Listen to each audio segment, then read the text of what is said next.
আমরা মানুষেরা অসংখ্য পৌরাণিক গল্পের জন্ম দিয়েছি, আর এই সব পৌরাণিক কাহিনীতে আমরা আজব অদ্ভুত প্রাণীদের দেখে থাকি। কিন্তু এই সব ভয়ানক পৌরাণিক প্রাণীগুলো কেবল গল্প পর্যন্ত সীমাবদ্ধ নয়, বাস্তবে এরা একটা সময় আমাদের পৃথিবীতে ঘুরে বেড়াতো। ফেনরিয়ার। নার্স পৌরাণিক গল্পে ফেনরিয়ার নামের একটি নেকড়েবাঘ খুব ফেমাস ছিল। এই নার্স পৌরাণিক কাহিনীতে বিশ্বাসকারী মানুষেরা ছিল মূলত ভাইকিং, যারা বর্তমানের দিনের নরওয়ে, সুইডেন, ডেনমার্কে বাস করে। এই পৌরাণিক প্রাণীর ফিকশনাল ভার্সনকে আপনারা হয়তো গেম অফ থ্রোন ওয়েব সিরিজে দেখেছেন। আসলে আজ থেকে হাজার হাজার বছর পূর্বে আইস এজের সময়ে এই বিশাল নেকড়েরা পৃথিবীতে ঘুরে বেড়াতো। এই পৌরাণিক গল্পের ফ্রেন্ডিয়ান নেকড়েরা আসলে ছিল ডায়ার অলভ, যাদের বাস্তবে অস্তিত্ব ছিল। এরা ছিল সাইজে খুব বড়।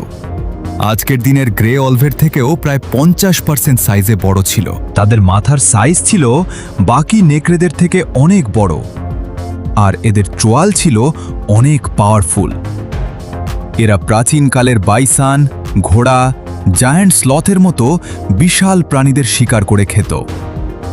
যদিও গেম অফ থ্রোনে এই পৌরাণিক প্রাণীটাকে সাইজে অনেক বড় দেখানো হয়েছে, আর খুবই ইন্টেলিজেন্ট, লয়াল আর হিংস্র শিকারী চরিত্রকে ফুটিয়ে তোলা হয়েছে। কিন্তু ইন্টারেস্টিং ব্যাপার হলো, অন্যান্য কালচারেও পৌরাণিক কাহিনীতে ডায়ার অলভের এইসব সেম প্রতিস্থগুলোকেই পাওয়া যায়। 1854 সালে আমেরিকার ওহাইও নদীর কাছে সর্বপ্রথম ডায়ার অলভের ফসিল পাওয়া যায়। প্রথমের দিকে বিজ্ঞানীরা মনে করত ডায়ার অলভ, গ্রে অলভ আর মডার্ন অলভের ক্লোজ রিলেটিভ। কিন্তু 2021 সালে এদের ফসিলকে ডিটেলে রিসার্চ করে বিজ্ঞানীরা জানতে পারে ডায়ার অলভ মডার্ন নেকড়ের থেকে সম্পূর্ণ পৃথক। তবে এরা বর্তমানের গ্রে অলভের মতোই দলবদ্ধভাবে ঘুরে বেড়ায় আর দলবদ্ধভাবে শিকার করত। আর এরা প্রাচীনকালের উলিমা ভাতের মতো বিশাল প্রাণীদেরকে সহজেই কাবু করে ফেলতে পারত। কিন্তু আজ থেকে 13,000 বছর পূর্বে এই সব ডায়ার ওলফ পৃথিবী থেকে হঠাৎ বিলুপ্ত হয়ে যায়, কিন্তু গ্রে ওলফ বেঁচে যায়। তবে এর পেছনের আসল কারণ কেউ জানে না। মনে করা হয় ডায়ার ওলফ বড় প্রাণীদের শিকার করে খেত, কিন্তু যাদের তারা শিকার করত তারাও মৃত্যু হতে থাকে। সেই সাথে সাথে ডায়ার ওলফও পৃথিবী থেকে বিলুপ্ত হয়ে যায়। ক্র্যাকেন। ইতিহাসে ফেমাস সামুদ্রিক দানব। পৌরাণিক গল্পের মধ্যে ক্র্যাকেন সবথেকে বেশি ফেমাস ছিল। ক্র্যাকেন পৌরাণিক গল্পের প্রথম সূত্রপাতা স্ক্যান্ডিনেভিয়া পুরাণে, আজকের দিনে নরওয়ে, আয়ারল্যান্ড, গ্রিনল্যান্ডের দেশগুলোতে। তাদের শতাব্দের দিকে নাবিকেরা সমুদ্রযাত্রা করে এসে মানুষদের এক ভয়ানক সামুদ্রিক দানবের গল্প শোনাত। তারা বলতো সমুদ্রের মুখে এক বিরাট লম্বা সরলা দানব ঘুরে বেড়ায়।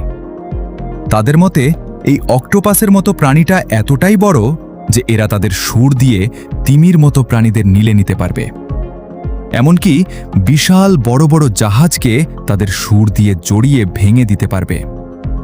সময়ের সাথে সাথে এই ক্র্যাকেনের স্টোরি আরও বেশি ইন্টারেস্টিং হতে থাকে। মানুষ বিশ্বাস করতে শুরু করে যে এই ক্র্যাকেন সমুদ্রে বিশাল ঘূর্ণিঝড় তৈরি করে আর জাহাজ নাবিকদের তার ভিতর টেনে নেয়। আসলে সেই সময় সমুদ্র সম্পর্কে মানুষের নলেজ খুব কম ছিল। তারা জানত না যে সমুদ্রের গভীরে বিশাল আকারে স্কুইড বাস করে।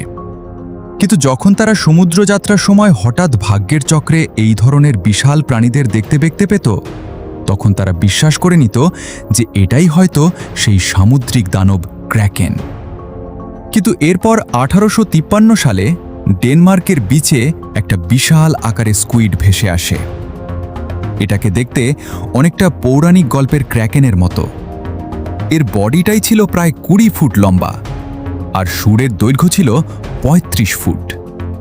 আর এই ডিসকভারিটাই পৌরাণিক গল্পের ধারণাকে পুরোপুরি চেঞ্জ করে দেয়। ধীরে ধীরে মানুষ বিশ্বাস করতে শুরু করে সামুদ্রিক দানব ক্র্যাকেন। বিজ্ঞানীরা ক্লোজাল স্কুইডের মতো বিশাল সামুদ্রিক প্রাণীদের আবিষ্কার করে ফেলে। তারা আরও প্রমাণ পায় যখন তারা সমুদ্রের তীরে বিশাল আকারের মৃত স্পাম ভেসে দেখতে পায়। আর এদের দেহে স্কুইডের টেন্টিকেলের আঁচড়ে দাগ দেখা যায়, কারণ এরা সমুদ্রের গভীরে ফাইট করে। আর এইসব প্রমাণ দেখে মানুষের বিশ্বাস আরও স্ট্রং হতে শুরু করে। বাস্তবে বিশাল আকারে স্কুইডের অস্তিত্ব রয়েছে, আর এই স্কুইডই হল ক্র্যাকেন। আজ পর্যন্ত বিজ্ঞানীদের দ্বারা খুঁজে পাওয়া সব থেকে বড় স্কুইড 43 ফুট লম্বা, মানে 3 তলা বিল্ডিংয়ের সমান বিশাল। এখন প্রশ্ন হলো, এই দানবদের এত কম দেখা যায় কেন? আসলে এরা সমুদ্রের অনেক দূরবর্তী আর অনেক গভীর সমুদ্রে বাস করে, তাই এদের সহজে চোখে পড়ে না। এই জায়ান্ট স্কুইডটা কতটা গভীর আর কতটা ভয়ানক সমুদ্রের নিচে বাস করে, এই বিষয়টা নিয়ে আমি ডিটেইলে এই ভিডিওতে আলোচনা করেছি। রহস্যময় সমাপ্তি, কিন্তু প্রশ্ন হলো, পৌরাণিক গল্পের সব প্রাণী কি সত্যি বাস্তব কোনো প্রাণী থেকে এসেছে? হয়তো সবগুলো নয়, তবে ইতিহাস বারবার আমাদের দেখিয়েছে মানুষ এমন অনেক প্রাণীর গল্প তৈরি করেছে যাদের অস্তিত্ব একসময় অসম্ভব বলে মনে করা হতো। পরে বিজ্ঞানীরা তাদের ফসিল বা জীবিত প্রজাতির সন্ধান পেয়েছেন। ডায়ার উলফ ছিল বাস্তব, জায়ান্ট স্কুইড বাস্তব, আর সমুদ্রের গভীরে আজও এমন কত প্রাণী লুকিয়ে আছে যাদের সম্পর্কে আমরা খুব সামান্যই জানি। হয়তো পৃথিবীর সবচেয়ে ভয়ঙ্কর প্রাণীটি এখনও আমাদের চোখের আড়ালেই রয়েছে।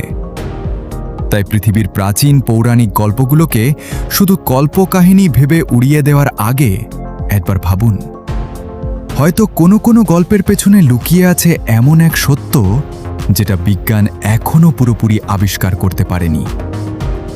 আর এমনই অজানা রহস্য ও পৃথিবীর আশ্চর্য প্রাণীদের গল্প জানতে চাইলে ভিডিওটি অবশ্যই শেয়ার করুন আপনার বন্ধুদের সঙ্গে। আর এমন আরও রহস্যময় ভিডিও পেতে চ্যানেলটি সাবস্ক্রাইব করে সঙ্গে থাকা বেল আইকনটি প্রেস করে রাখুন, কারণ পরের গল্পটি হয়তো আরও ভয়ঙ্কর হতে পারে।